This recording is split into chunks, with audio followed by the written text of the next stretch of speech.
Hello, everyone. Welcome to another action-packed edition of the OverMark podcast.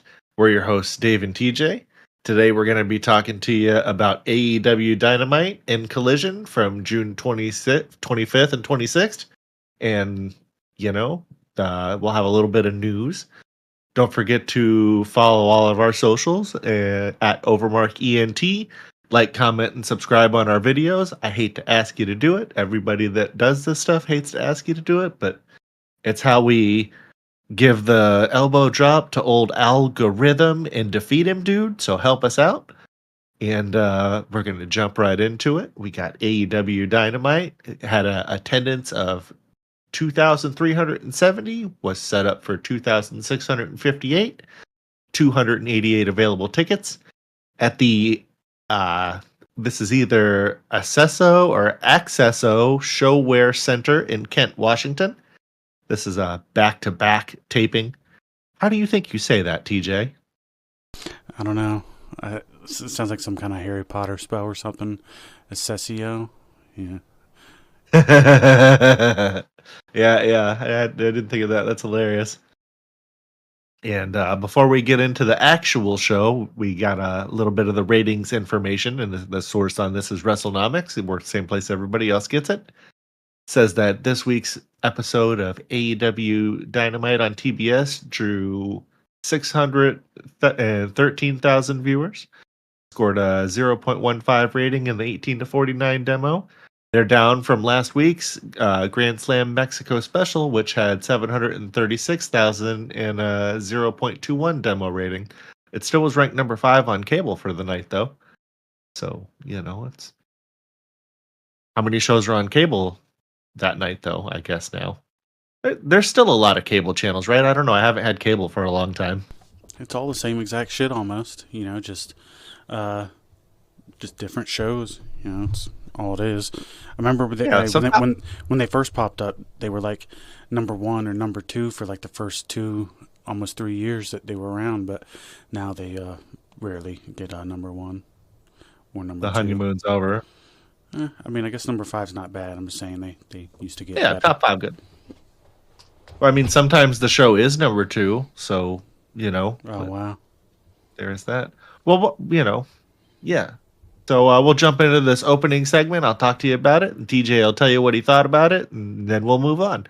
So we got the pyro kicks off, and the cameras catch Toni Storm arriving backstage, and she's immediately ambushed by Mercedes Moné. And she throws Storm into the equipment crates and drags her through the backstage area. Tells her welcome to Dynamite before tossing her near the stage in front of the fans. Moné calls her a bitch and locks in a modified crossface, and the officials run in to separate it. And Mina Shirakawa comes out, and Moné releases the hold, and she tosses the mic at Toni Storm and tells her, "Let the games begin." This is an alright way to open the show. There's not as many brawls to open. Maybe I'm misremembering, but I don't know. It feels like something that used to happen more back in the day. So, not terrible. But what did you think of this? It was all right. Quick and kind of to the point. They're treating this like one of the main programs on the show. Which it is, Tony's been one of their best things, and they've invested in the Moné stuff for a while. Oh, yeah. It's probably the most important people on the show at this point. Yeah. Well, I don't really have anything else to add to that, I don't think. Me either. Well, why don't you tell us what happened next? The Swerve and Ospreay match. So, the show cuts to the announcers, but we hear Matt and Nick Jackson's voices. It switches to them. We got a giant stage screen where the Bucks appear. They reveal they've used their backstage power to bump up the card. Swerve Strickland and Will Ospreay, their match was going to happen later tonight, but now it's happening right now. So it's funny, it has Will Ospreay. He's running out there, like putting his shirt on and doing some other shit to get ready. And Swerve his boots weren't tied. Yeah, Swerve was doing the same thing, but he only put his shirt on. But yeah, so we get the match. Will Ospreay and Swerve Strickland versus Blake Christian and Lee Johnson. Will Ospreay and Swerve Strickland won. This is a perfectly serviceable tag team match with all the suspense of a weather forecast in Phoenix. Will Ospreay and Swerve Strickland, two of AEW's biggest stars, teamed up because apparently the real rivalry isn't just with the Young Bucks, it's with the concept of logical booking. Meanwhile, Blake Christian and Lee Moriarty showed up, presumably because someone in catering said, hey, we've got 2 open spots and lots of tights laying around. Despite actually being booked like extras in a squash montage, they somehow got in the competitive match against AEW's elite duo. Maybe next week, Luther and Serpentico will go 30 minutes with Okada and Danielson. To their credit, Will and Swerve look like a great team, but this match felt less like a showcase and more like an odd exhibition where the outcome was never in doubt, but the journey sure made you question some things. That's kind of my little notes there, and we had a post-match promo after that. It's a challenge for All In. The EVPs call for security as Swerve and Ospreay were about to go after them, and security gets in the way as Swerve and Ospreay return to the ring. Swerve says that year after year, people have dealt with the bull crap from the EVPs, and I won't go another year dealing with them. Swerve looks at Ospreay and says that they would do something about it, and they challenge the Young Bucks to a match at AEW All In. Ospreay adds the EVP title should be on the line. In backstage segment, the Young Bucks suspend Swerve. So we come back from the commercial, and the Young Bucks are shown backstage, and they reference the AEW rulebook saying that Swerve put his hands on an AEW official, which is them. As a result, Swerve is suspended for 1 week without pay, and Okada walks in smirking and says he has some new friends. The Don Callis family enters the frame behind them. The Bucks laugh and exit. The segment ends with tense Okada and Takeshita face-to-face moment. Overall, that's some stuff, huh, Dave? Yeah. You know, at the end of your notes where you said it made you question some things, it made me question things when I was watching it. That was for sure. Oof. Yeah, it's a weird match, huh? It's yeah.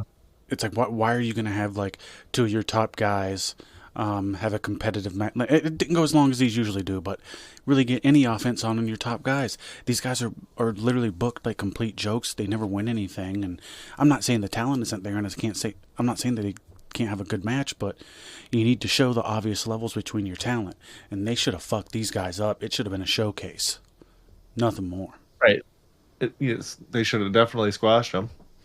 Well, no, I'm not even saying like a squash match with like a couple moves. They should have shown off, played with them and stuff. Because that's what, like, when you have guys that can do as much of the cool matches moves that they can, let them show them off a little bit. Still technically a squash, but you know what I mean. Yeah. But yeah, go ahead and move us on if you want to. Well, ladies and gentlemen, thank you for joining us for this week's OverMark. No, I'm just kidding. It's because we're talking about AEW, folks. We got a match here. Kota Ibushi versus Trent Beretta with Rocky Romero. He's not with Rocky Romero, like Rocky Romero is accompanying him. I don't want anybody to get confused about what we're talking about here. And these guys have a match, and Ibushi wins it. And the former IWGP World Champion Ibushi made his return after 2 years away, and AEW celebrated it by booking him in a random match against newlywed Trent Beretta. Nothing says welcome back like wrestling a guy who hasn't had momentum since the Best Friends were semi-relevant. I would say that maybe he hasn't even had momentum since he was in WWE in like 2013. He did have a little bit of momentum when they did that little couple of those. When they'd show up in the minivan. Yeah, exactly. But go ahead. Yeah. Thank you for reminding me about that. I appreciate that. That actually entertained me. I know that same here. I really enjoyed that. That goes against what you and I talk about a lot of times on here, but sometimes the comedy stuff can be entertaining when done right. But Ibushi opened things up with a nice drop kick to remind us he still got it, physically anyway. Verbally, still a coin flip. Once these guys get better at English, maybe. Not everybody can be EO Sky, I suppose. Trent got a solid flurry, a running knee, cradle pile driver, and the sudden realization that he peaked in 2019. Ibushi answered back with a Snapdragon suplex and some strong knee to face diplomacy, including a final blow that looked like he was trying to uninstall Trent's jaw. It did look pretty good. They traded a few pin attempts to maintain the illusion of competition before Ibushi wrapped it up after about 8 minutes. Technically sound? Sure. Emotionally impactful? Only if you're deeply invested in wrestlers who haven't had a storyline since the pandemic started. And this match felt like it was randomly generated in a WWE 2K simulation. Hopefully, it gets deleted from the save file before we get a rematch. And yeah, I want to talk more about them pulling up in the minivan than I actually want to talk about the match, because just that memory of the minivan stuff is more entertaining than what this match was, I think. What what did you think about it? And do you have anything to add about a minivan stuff that you like or dislike? No, I mean, I thought it was cool. They did it a couple times and it was all right. But I mean, I wouldn't go far to say like this match was bad or anything. I mean, most guys can wrestle good enough, but it's like, why the fuck should I care? You know? No need to really linger on that. They had some post-match though with Okada confronting Ibushi. After the match, Okada's music hits. He enters the ring and stands face-to-face with Ibushi. We get a tense stare-down before Okada backs away and exits to loud boos from the crowd. It's announced that next week on Dynamite 300, it'll be Okada versus Kota Ibushi. Again, I don't care. Like they're really like hinging on these matches that happened in some other company like 8 years ago, and I'm sure they were great, but I didn't really watch them, and it's just not something that really appeals to me, and I'm not really going to go out of my way to watch it because I have plenty of wrestling to watch now. So it's pretty much all I got to say about that too. There's so much wrestling to watch now that we can't even watch all of it. Pretty much. So we got this promo with Jon Moxley, and he's sending a message to Hangman Adam Page. It's pre-taped. You know, there's a lot of these with Moxley. And it's him sitting in a stairwell. He really likes those stairwells. He says that Hangman Page has lost focus and questions if he'll ever get back. Page is afraid to become what the world needs him to be. Says Page makes him sick as AEW champion. The world doesn't shy away from responsibility, and he walks into the fire. Moxley warns that on July 12th, Page will get elbowed in the face and choked into oblivion. Moxley promises to show the world what the real world champion looks like. I guess for your typical Moxley promo, I mean, not too much going on there, just not bad, just okay. And we got a match here. It's Ricochet and AR Fox versus Jet Speed Mike Bailey and Kevin Knight. And the winners, as you probably predicted, were Jet Speed. And AR Fox started off strong, despite all the flippy stuff that usually earns him absolutely nothing. The crowd politely clapped while remembering that Fox has the charisma of a broom and the win-loss record to match. Things quickly turned into chaos with everyone diving out of the ring like they were allergic to staying inside it. Then came the best part, a commercial break, which honestly had more drama than the match itself. And then back from the break, Ricochet and Fox started arguing like a bad tag team on a reality show. Fox tried to hang in there, but let's be real, he's just here to eat the pin. And sure enough, right when he needed help, Ricochet bailed like he just remembered he left the oven on. Knight and Bailey cleaned up what was left of Fox, pinned him, and then moved on with their lives. Another week, another pointless Ricochet faction match, and another reminder that AR Fox is technically on the roster. And after the match, Ricochet removes his wrist tape and silently heads to the back. So I don't think this happened after the match. Or no, it did, because he walked away from him before that and just stood up at the top of the ramp. So then he walked out after, I'm thinking. But Tony Schiavone interviews Jet Speed on stage. Mike Bailey, with great power comes great responsibility. And the AEW tag titles have been held hostage for too long. It's time someone comes to their rescue. And Kevin Knight says, it's time for those titles to come home. Around our waist. 1, 2... You hear the clock ticking, tick-tock, you're hurting some feelings. It's like, okay. And then Bobby Lashley and Shelton Benjamin ambush Jet Speed from behind. MVP and MJF walk out from behind them, smiling. Jet Speed is thrown into the ring steps, barricade, and ring apron. Lashley and Shelton deliver double snap suplexes on the floor, and they bring out a table. Knight is laid on it, and Bailey is choked by Slam through Knight onto the table. MVP grabs a mic. Now that we've taken care of that little business, and he introduces the Hurt Syndicate, says if Jet Speed can't stand, they're welcome to challenge them, if they can stand, that they challenge them to AEW All In for the tag team titles. And MVP hands a mic to the young genius MJF. And the MJF promo interrupted by Mark Briscoe. MJF tries to gloat about beating a lucha legend last week, and MVP cuts him off and demands respect from the crowd. MJF announces he's entering a casino gauntlet qualifier next week, and when he wins, I take back what's rightfully mine. Not Dictator John's, not Cowboy Hangman's, but mine, the AEW World Championship. And MJF calls for his mic, but Mark Briscoe's music hits. Says MJF loves to hear himself talk, and the producer says that Max is running overtime again. Asks him to leave the ring so he can handle his business. MJF responds, unlike Mark, we're actually stars. They love you, Mark, because they can relate. Dirt poor, dirt ugly, probably got as many bills in their pockets as you do teeth. And he calls Briscoe a blue-collar bitch. Briscoe responds, you're hilarious, but I see that pain in you, the turmoil. The word of the day is empathy. And then the crowd chants, empathy, you're compensating. If I had a teeny tiny kosher pickle in my pants for 30 years, I'd hang out with those guys too. And the MVP starts laughing. The crowd starts chanting kosher pickle, by the way. And he says that they're about business, and this isn't it. We'll leave and let Mark do what he does best, lose. So, yeah.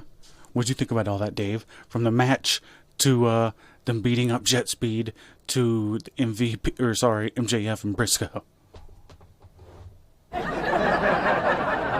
Yeah. It was actually pretty entertaining. Especially the Hurt Syndicate beat down.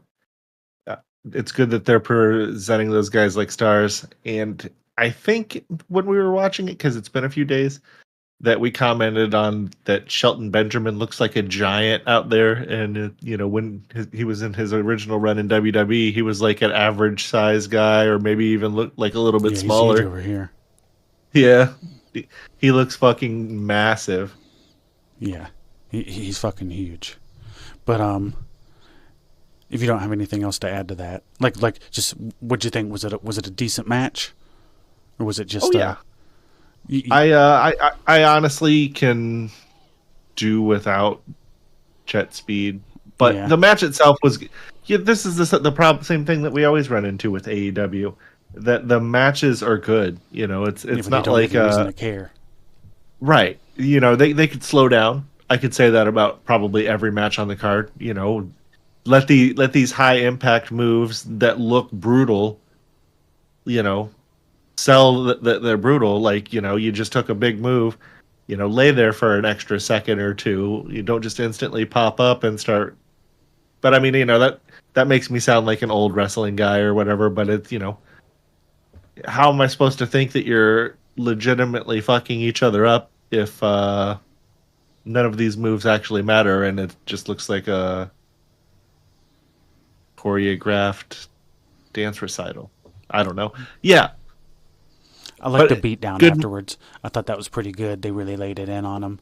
And then the MVP Briscoe thing was really nice. I don't think they've interacted too much.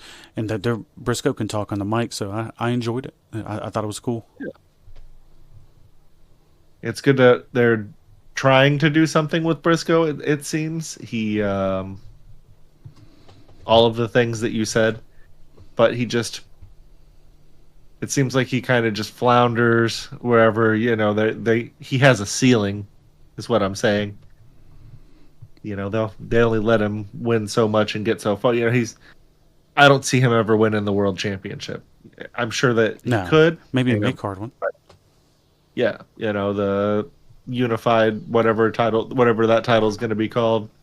He could have that someday. He'll probably be the one to beat Okada, actually. That would make sense. Maybe. We'll see. Or maybe one day Takeshita, because they keep having doing them two against each other. But overall, not a bad little segment. Why don't you take us on to these next two in here? Oh boy, we got a men's casino gauntlet qualifier. Can't say that word. I don't know why. Fatal 4-way. Mark Briscoe versus Takeshita versus Bandito. God damn it, not Bandito again. Versus Roderick Strong. Spoiler alert, the winner was Mark Briscoe. Thank God. He earns the number one spot in the men's Casino Gauntlet AEW All in Texas. What the fuck? Men's Casino Gauntlet at AEW All in Texas. I don't know why I couldn't say that.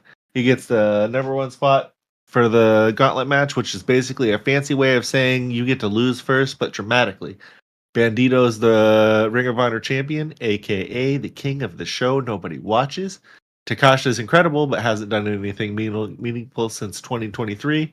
Roderick Strong is still around somehow, and Mark Briscoe, yep, he was obviously winning because all of the MJF drama. They all hit a bunch of moves, fell down, kicked out of everything, and then Briscoe elbow dropped his way to victory. Match was fine. Outcome was never in doubt. Yeah, like we say about every AEW match, in-ring was really good. This match actually had a little bit better storytelling than what they do some of the time. What did you think of all this?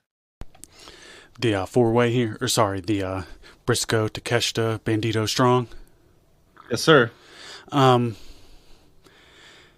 It wasn't bad. I mean, I like Briscoe. Takeshita's good, and Roderick Strong's all right. But it just kind of falls into a lot of the same shit that they do for almost every match. So it's like nothing really sticks out when this is kind of what you have going on all the time, right? Yeah. If everything is like this, then nothing is ever, everything's the same. I guess Roderick Strong's never going to accomplish anything in a company. It's like, what? He's just there. I think the most over was when they were doing that neck strong thing, and he was a heel there. Yeah. And he's a solid hand. He doesn't have much charisma, but it doesn't mean that I like him. But it's just, I don't know. They're never really going to do anything with him. He's just one of the guys, right? Yeah, man. You're to your point about that charisma. He, poor guy. Yeah. Really good in ring though. Really good in ring. Yeah, but I mean, who isn't in this company? I never. Well, sometimes you watch some of this stuff and. Anything could be going on from in-ring to a promo to just interactions or whatever. And, you get that secondhand embarrassment feeling when you're watching it and you're just like, oh. Yeah. He has that sometimes. But anyway, we go to a backstage segment with Adam Cole and he announces an open challenge for his TNT championship open to any member of the Don Calcium family tomorrow night on Collision. And spoiler alert, we'll be talking about that here, I don't know, at some point during the show. Yeah. Don't really have anything to talk about it. What about you, TJ? It was a backstage promo that happened. Yeah, at least they're starting to do something with him. I don't know if he was hurt for a little bit because they didn't use him for, it seemed like, a month after he won that belt. And now they're seeming to try to keep him busy. And I like Adam Cole, and they don't have to do anything too complicated. Just have somebody come out, have a reason for them not liking Adam Cole, and have him fucking wrestle and do a program over it.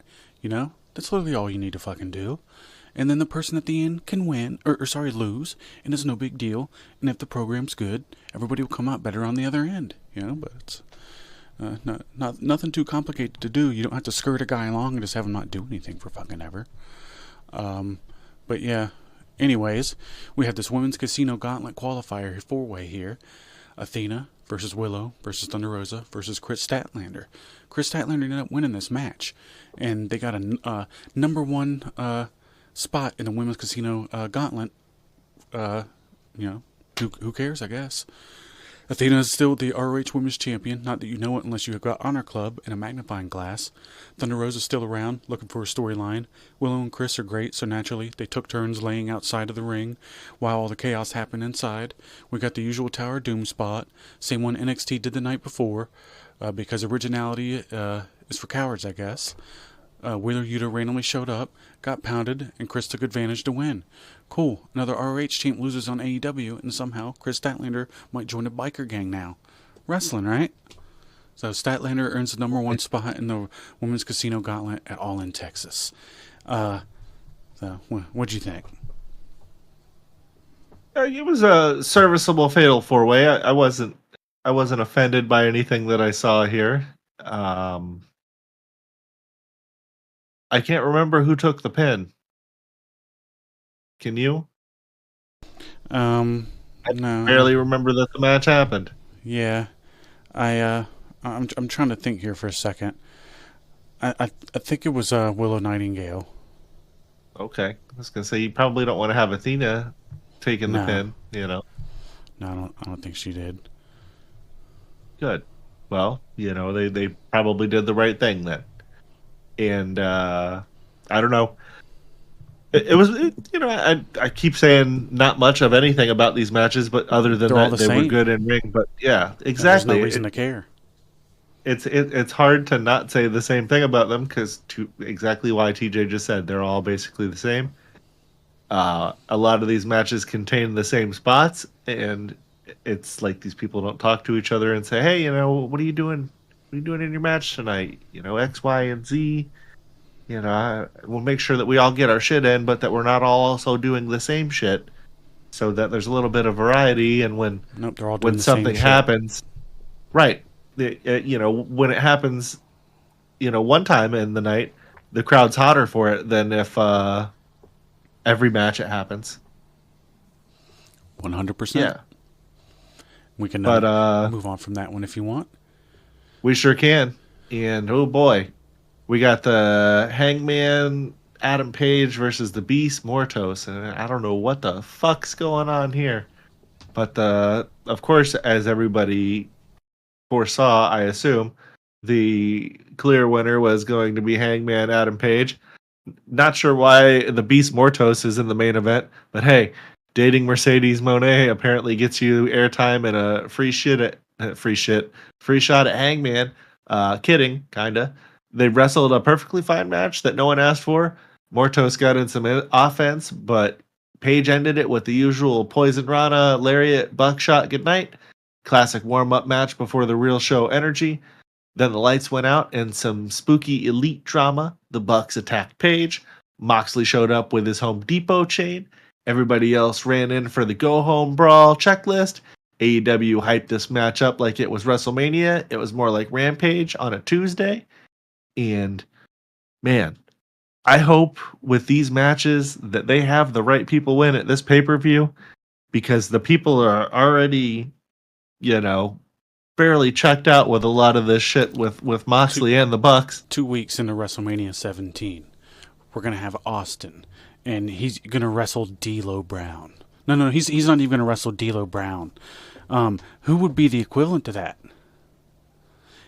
He's going to wrestle Beaver Cleavage. Like, oh no, yeah, wasn't he like one of the Headbanger Mosh or yeah, he was. Mosh, I don't know. I'm just trying to think, but either way, it's just not good.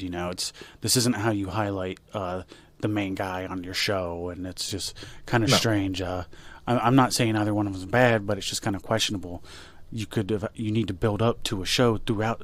Like if I was watching this show and I was like wondering if I need to tune in or stick around to see what happens in this main event. Now I don't need to stick around for this, because who gives a fuck about the in-ring action? If you watch this whole show, you've seen great in-ring action the whole time for no reason. Just like this match was there for no reason. So this isn't a main event match anywhere on the fucking planet except in this fucking company, and that's all you need to know about that. Circling back to that Headbanger thing real quick, random stupid did you know that I learned today? Did you know who came up with the idea for the Headbanger gimmick? Michael Hayes? Nope. It's a semi-funny story. It was Jim Cornette. Oh. He was at a Danzig concert, if you can believe that.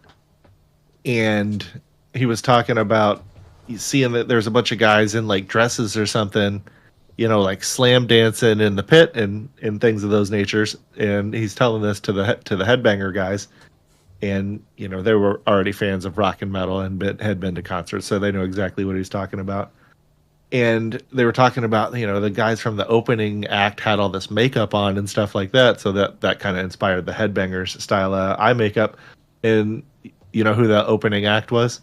Marilyn Manson. That's cool. Yeah. What was, random story. What year was that? Oh man, probably like 94. Oh, okay. So Something I'm trying like to picture like real what stage, early on. Like Marilyn Manson's career was then. So this was before he was flipping all the parents out at a massive level. Right. Before the white suit. Correct. Let's see here. The Headbangers. Looks like they came to the WWE as the Headbangers in 96. So probably 95-ish. Because 96 was the year that Manson really blew up. I remember specifically, when I was in school there. Yeah, that's pretty interesting. Well, yeah. Thanks. Where did you see that? And there was a YouTube short. Oh, okay. With the Headbangers doing an interview, and they talked about it. That's interesting. Just so you know how when you're randomly doom scrolling through there, and it just feeds you shit. Yep. Old algorithm. He's serving you up. Contributed to plenty. Yep. But yeah, well, I think that's probably enough there, and that'll conclude our the OverMark Entertainment Dynamite review. Oh wow, we got a celebrity to do our voiceovers. I suppose I didn't know about that. Yeah, isn't that interesting? Surprising. I'll feed you one more. We'll try to get that in before in the beginning of them now. But the OverMark Entertainment Dynamite review. Oh wow. And what are we gonna do next? Okay, so we're gonna wrap up that, and we're gonna move on to our the OverMark Entertainment Collision review. Wow! Yeah, we appreciate you guys checking this out with us, and we're gonna jump right into this. So this was taped the same night as Dynamite. So all the same stuff. Camp Washington, attendance 2,370, current setup 2,658. So they had 288 of them left. I'm sure they finally got most of those filled. If not, whatever. It's in the Excelsior Showwear Center, Camp Washington. So we're going to jump right into this shit, and it's the in-ring segment. FTR, Stokely Hathaway, they confront the Outrunners. This wasn't bad. Tony Schiavone's in the ring and introduces the Outrunners, Turbo and Floyd and Truth Magnum. He then welcomes out FTR and Stokely Hathaway. Stokely begins and says that he doesn't like how the Outrunners have been acting lately, and reminds everyone that months ago, FTR and the Outrunners were tight. Cash Wheeler, no one is more flabbergasted than FTR, claims the only thing FTR did wrong was look out for themselves. Says that Adam Cole and Daniel Garcia had a problem with that. Now, so do the Outrunners. Tells the Outrunners to think about what they're giving up, the tanning sessions, the bond. FTR rolls a video package, and this is kind of funny, of their past good times with the Outrunners. Dax Hardwood says, and he suggests, jealousy is behind the Outrunners' new attitude.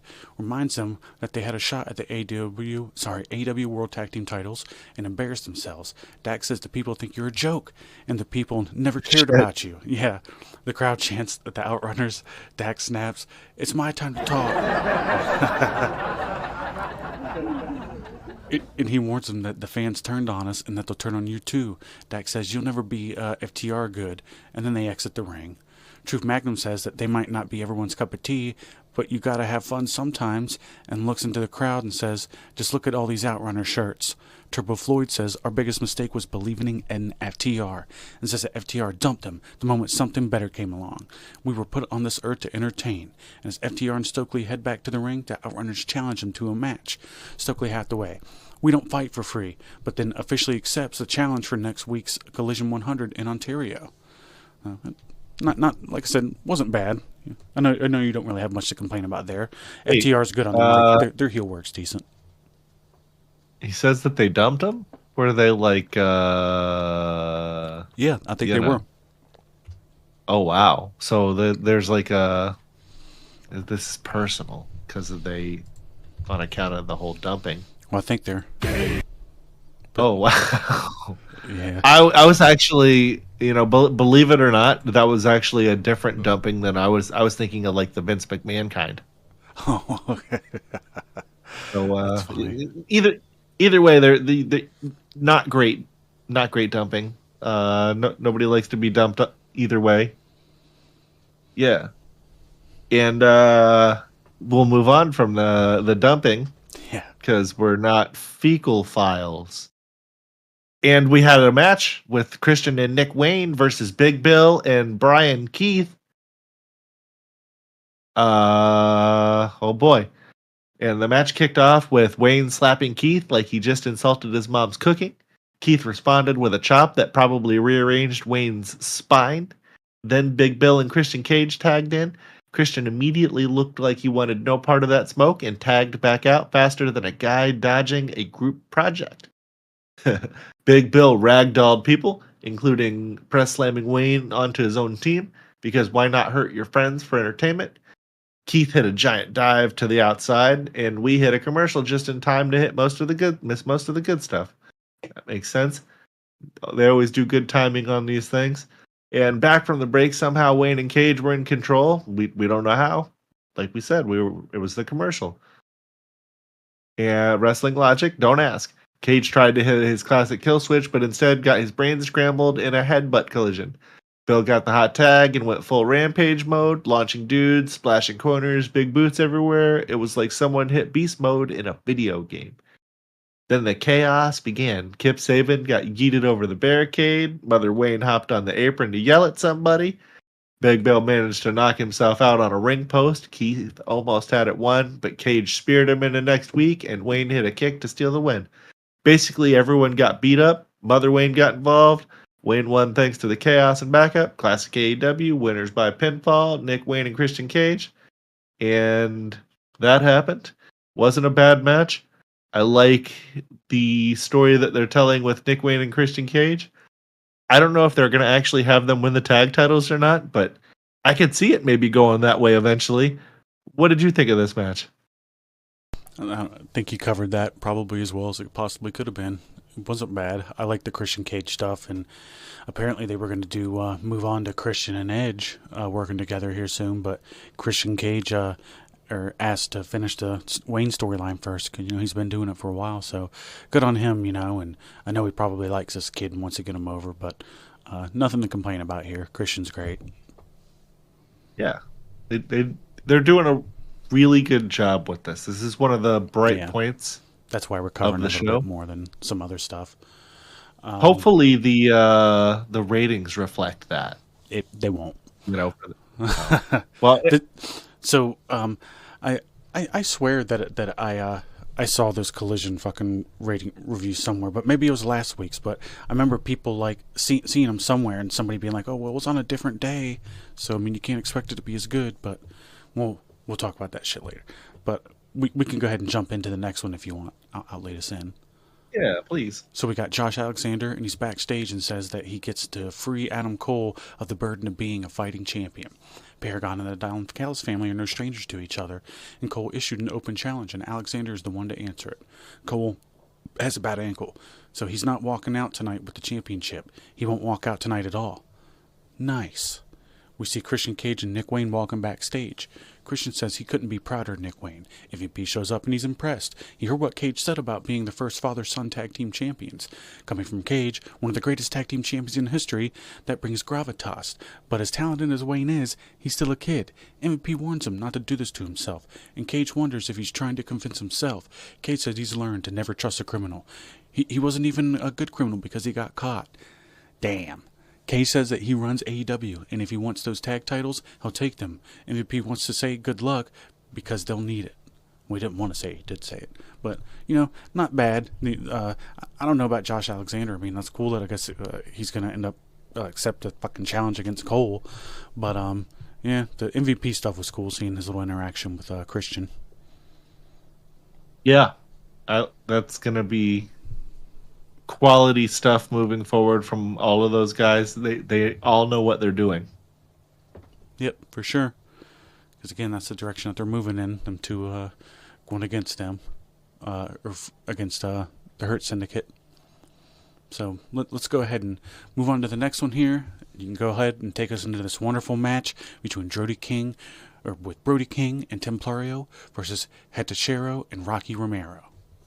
Well, actually, it is Drody King, but there's a typo there, and we'll put a B. It's a different guy. I don't know if you knew that, old Drody.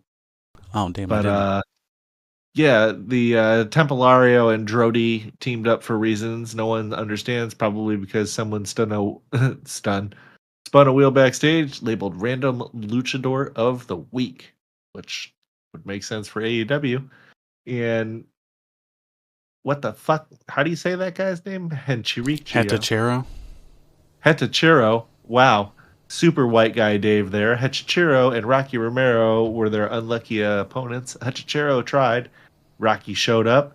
Brody looked like a monster. Rocky looked like a child lost at a metal concert. There were chops, dives, and chaos, but nothing memorable outside of Brody reminding us he's more over for a t-shirt than anything he's done in the ring. Templario flipped. Rocky flopped. And Brody ended it with a gonzo bomb that felt more like a mercy kill. The winners are Who Cares? Let's Never Run This Back. Just kidding. It was Brody King and Templario. And I'm sorry that I said your name wrong, Horchata. Hechichiro, Horchata, what the fuck? That's hopefully. Oh, yeah, no, that's the drink. My bad. Yeah. Fucking. No, that's rude. He's a good wrestler. And that was an entertaining match. It was okay. I mean, Rocky Romero is just some fucking weird little fucking guy, and I'm just not into these random luchadors. It really wasn't anything for me to fucking sink my teeth into. So that's a fair assessment. Yeah. Go ahead. No, go ahead and tell us when we get to the end of the episode. I'll throw it out there. Okay. I was able to find the ratings. Okay, cool. So we got a video segment here with Mercedes Moné interrupting Toni Storm backstage. A Mercedes Moné video package airs, and as Toni Storm's package begins, Moné appears backstage and breaks the film projector. Toni is a mark. After all in, I'll be 7 belts Moné. A short promo follows underneath, reinforcing her dominance. Backstage, Lexi Nair with Toni Storm, Luther, and Mina Shirakawa. Mina Shirakawa warns Toni Storm, do not get involved in my title match next week. And she made her promise. So she's not going to get involved in it. And we got a match with Megan Bayne and the Vert Vixen. Megan Bayne. I got a little bit of sound from that video that you were talking about. Yeah. I think here. Let me see if I can't find it here. Oh no! Wait, that was the wrong one. Never mind. Just move on. Okay, but anyways, Megan Bayne ended up beating Vert Vixen by pinfall. Pretty much the whole match was just Megan Bayne, also known as beat Vert Vixen, but this was also known as Vert Vixen's funeral, live on AEW. Bayne hit her with a flying knee, some ancient warrior chops, and tossed her around like a gym bag. Vert Vixen tried to fight back briefly, which was adorable, I guess, and then Bayne hit her with Fate's Descent, and Vert Vixen descended straight into irrelevance. Quick squash, no surprises. Match lasted under 2 minutes, which is also how long I cared. Let's move on. Yep, same. Yep. Why don't you tell us what happened next? Because I don't really have anything to talk about that. Anthony Bowens is here to say next week on Dynamite 300, he is entering into the Casino Gauntlet entry match. When he wins, he gets to enter at number 2, and you can't have the biggest pay-per-view of the year without the 5-tool player, and he will prove them wrong. So you know what I know about Anthony Bowens? What? I'm gay. Yeah, remember they used to chant that about him a lot. Yep. So that was when Harley Cameron had first showed up, and she was trying to tell him that she knew that he wanted her, and he's like, "Lady, I'm gay." Yeah. Shut her right down. Yeah. We had this TNT Championship match with Adam Cole and Josh Alexander. Winner and still TNT champion, Adam Cole. Josh Alexander versus Adam Cole kicked off with Alexander going for an ankle like he's collecting body parts, and Cole fired back with some offense in his usual "please forget I'm held together by tape" routine. They traded moves, counters, and dramatic grimacing until Alexander pretended to be hurt, shocker, and suckered Cole into an ankle lock. Didn't work. Cole shook him off, hit a super kick, and finally the boom kick for the win. Solid little match if you like watching two guys play whose body breaks first. Not bad, not great, just enough action to make you say, okay, now what's next? Sound about right? It sure does. Oh boy. So talk to us about this segment here if you don't have anything else to add. This little backstage thing. Segment here. I'm lost. Right underneath. So it's Ricochet is walking backstage when AR Fox interrupts him. Fox questions why Ricochet left him high and dry when the Gates of Agony attack him from out of nowhere. They hit their double team toss into a steel gate, and Ricochet seems very happy, wanting to talk to them off camera as he tries to assemble his team of cohorts. So I guess the Gates of Agony are going to partner with Ricochet, or at least they're going to try it out and see how it works. Yeah, it's not a terrible partnership, I don't think. Yeah, he needs some guys like that to really, some muscle and beat some people up for him, and he'll be the brains. Right. He can't always just be he can't be the one that beats everybody up. No. But, all right. That's just what it is. No. Why don't you lead us into this match with Queen Aminata versus Sky Blue? Oh, okay, this time I'm not lost. Thanks for picking up the heavy lifting there. We got Julia Hart distracted somebody within 30 seconds. Shocking, I know. And Sky Blue got in some offense that looked cool if you squinted. Queen Aminata brought the heat and the headbutts, including her signature sit on your face and hope for the best move. And before I continue, I was seeing all these people online arguing that she's ripping off the Devil's Kiss move, and they're not the same thing. It's a little bit different. Use your eyes. Quit being stupid. Quit arguing about stupid shit on the internet. I know that's a tall order. They traded some near falls. They missed a Meteora that somehow still worked, and then hit a code blue hit a code blue, which as usual was not enough. Aminata nailed off with her head and picked up the win. Fun little match, but let's be honest, neither of these two are doing anything meaningful next week, so congratulations on your 8-minute match to nowhere. And there was a little bit of post-match. Julia stared down Aminata. Thekla came out and rushed the ring to join Hart and Sky Blue in beating down Aminata. Ty J came out and made the save with a 2x4 and a pipe. These girls must be like gang members or something. I don't know where they're getting these weapons. They just random 2x4 and a pipe, I guess. Then Megan Bain and Penelope Ford came out and they all stared at each other, and we all did too. And that happened. Yeah, it did. Not really much to add to that. There's not really. It was an okay match, I guess. Just kind of random stuff, like a lot of what's going on here. And we can go ahead and move on here. We got a backstage segment with Don Callis, and he's sending a message to Daniel Garcia. Lexi Nair interviews Daniel Garcia and Daddy Magic, with Rocky Romero interrupting, saying that Don Callis has an offer for Garcia. Adam Cole used you to get to the TNT title, and if you want a real family, you know where to find us. I don't know why just get Daniel Garcia out of here, man. Don't want to see him, do you? Yeah. No, I'm Daniel Garcia out. Same here. And he should stupid fucking dance off of a dock. Yeah, that won't be too bad. I think that'd be an improvement. Yeah. But, I'm not saying anything bad happened to him. Just do your dumb dance off of a dock into the water. Just go do that for a living at a place that they want men to dance. You'll fit right in. Yeah. Mm-hmm. So, anyways, another match where some people fit right in. It's Kyle Fletcher versus Kyle O'Reilly. Kyle Fletcher ended up winning this match, and the crowd came to life chanting, "Let's go, Kyle. Kyle sucks," which honestly was more compelling than half the matches on this show. O'Reilly and Fletcher... That actually was really funny. Yeah, had a nice little grappling clinic while the audience treated it like WrestleMania. They kicked, stomped, twisted limbs, and yelled. Kyle targeted every joint Fletcher owns, and Fletcher responded with a boot to the face and a brainbuster to the soul. Then Lance Archer randomly teleported in like a boss battle with no build, tried to chokeslam someone, failed, and then stood around until the distraction worked. Fletcher won. Kyle got beat up, and Paragon ran out for the world's most half-hearted save. It was a great crowd, solid match. Still didn't save this train wreck of a show, though. Post-match...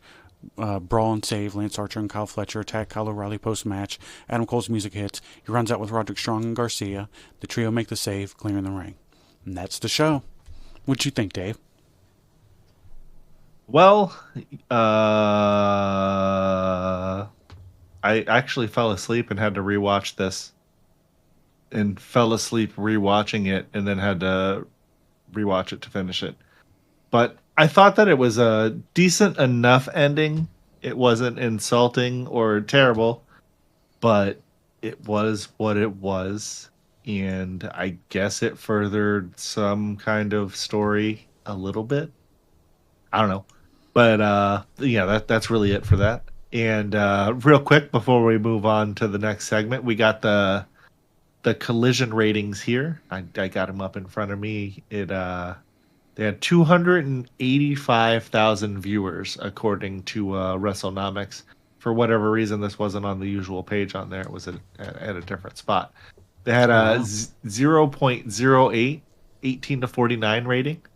That's down by quite a bit. Yeah, they're on a different night than usual, but you think Thursday would be better than Saturday. I don't know. They had 426,000 last episode, so they're down 33%. Damn. Yeah, that's the night switch definitely hurt them. I'm sure they'd be at their usual. This wasn't any worse of a show than usual. No, it was average episode. It was what it was. Yeah, but I think that being said, we could probably go ahead and hold on. Let me find it here, real quick. Wrap up our the OverMark Entertainment Collision review. If that sounds good with you. Oh wow. Yeah, we can. Okay, cool. And that being said, we have a little bit of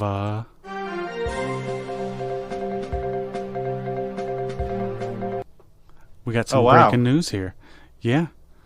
And I think we can start off right here and talking about our little news thing that we have. We have an OverMark Entertainment exclusive news story for you here.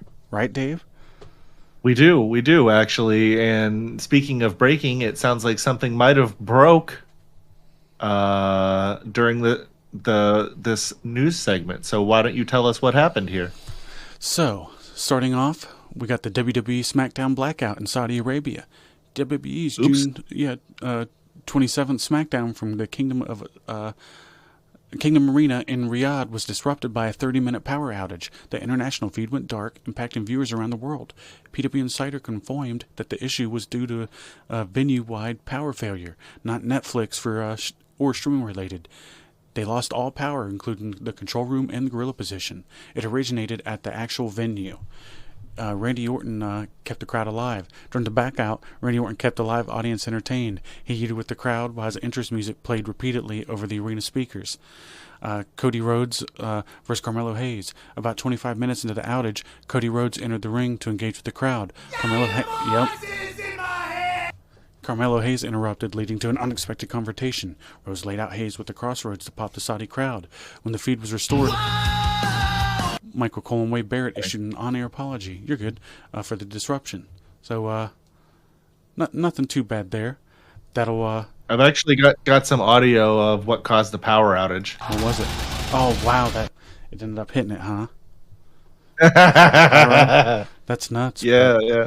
No, I'm just kidding. That didn't happen. Yeah. We don't actually know what happened. It was just some kind of random thing. You know, TJ and I talked about this earlier. He made a good point of that. It's just really hot there. You know, everybody's running their ACs full blast. Yeah, that's what I think. If it was anything nefarious, we would have heard about it. And obviously, well, not obviously, everybody may not know, so we might as well talk about it for a second since we're here in the news and we're talking about them being in Saudi. Everybody made it there safe. There were no issues. Yep. Everything went off all good. So nothing to worry about. All they got to do now is come home. So, they're almost mission accomplished. Yep. That'll go ahead and wrap up that story there. And that was an OverMark Entertainment exclusive. And we'll go ahead. Now we got another one for you. Yeah, we do. And that'll be Chad Gable injury update and Amanda El Grande Americano speculation. So Chad Gable is scheduled to undergo surgery in early July. There's no official return timeline that's been given. Gable was written off TV during the June 23rd Raw, attacked backstage by Penta El Zero Miedo, and the segment was designed to accommodate a real-life injury. Gable had been working through, I said that funny, details of the injury remain undisclosed, but it's serious enough to force creative adjustments in behind the scenes. I should have edited that. The newer reports are saying it's a shoulder. That's why they're saying he's probably going to be out about 6 months. It's similar to a Liv Morgan type of deal. Yeah. That sucks. But WWE has not. So we'll probably see both of them come back at Royal Rumble. Yeah. Yeah, but we haven't actually heard anything official yet. I'm sure they'll tell us on air here soon. So that makes El Grande Americano's future going to be in question. Gable's been seen portraying him, supposedly, and he's the current WWE Speed Champion, right? They never officially acknowledged the dual identity, but the connection has been widely assumed. With Gable's sideline, fans are now wondering what happens to the Americano persona. So that's... kind of bummer there, because they had that really cool little gimmick going on with him. And then in Gable's final TV segment, Ludwig Kaiser made a surprise appearance. Some fans believe this could be a subtle handoff, teasing Kaiser might continue the El Grande Americano character during Gable's absence. This will keep the Speed Champion storyline alive while protecting Gable's mystique. What do you think? Not really. Well, one of the things during that thing when Kaiser kind of showed up in the background there. And part of the reason that is gaining traction is it's being reported, and he was wearing literally the exact same outfit as Chad Gable. So they don't just have people show up in segments for no reason, especially not dressed in the exact same manner and stuff like that. I realize that it's a bit of a stretch, but yeah, I could totally see them doing this. It would make sense. Their physiques are not exactly similar, but they're both in really good shape. So, they could make it work for now. I agree. And that being said, I think that'll wrap up our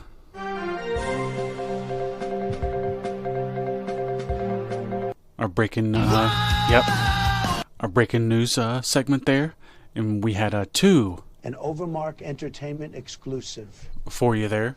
So we appreciate you listening to them. And that being said, that's all we got there, right, Dave? That is true.